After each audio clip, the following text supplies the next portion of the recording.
এক গ্রামে একজন গরিব কাঠুরে থাকতেন। প্রতিদিন জঙ্গলে গিয়ে কাঠ কেটে বাজারে বিক্রি করাই ছিল তার জীবিকা। একদিন তিনি অসুস্থ হয়ে পড়লেন। কয়েকদিন কাজ করতে না পারায় ঘরে খাবার শেষ হয়ে গেল। স্ত্রী বললেন, আজ ঘরে কিছুই নেই, বাচ্চারা না খেয়ে আছে। কাঠুরে দীর্ঘশ্বাস ফেলে বললেন, আল্লাহ নিশ্চয়ই আমাদের জন্য কোনো ব্যবস্থা করবেন। তিনি অসুস্থ শরীর নিয়েই জঙ্গলের পথে রওনা হলেন। যেতে যেতে দোয়া করলেন, হে আল্লাহ, আপনি ছাড়া আমার আর কেউ নেই। হঠাৎ পথের ধারে তিনি একটি থলে পেলেন। খুলে দেখলেন ভেতরে কিছু স্বর্ণমুদ্রা। তিনি থমকে গেলেন, মনে মনে বললেন, এটা কারোর আমানত, আমি এটা নিতে পারি না। তিনি মসজিদে গিয়ে ইমাম সাহেবকে বিষয়টি জানালেন। ঘোষণা দেওয়া হলো।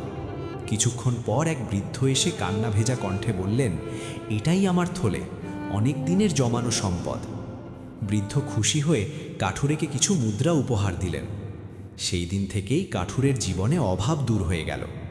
এখান থেকে আমরা শিখতে পারি, যে ব্যক্তি হালাল পথে থাকে এবং আল্লাহর উপর ভরসা করে, আল্লাহ তার জন্য অচিন্তনীয়ভাবে রিজিকের ব্যবস্থা করেন।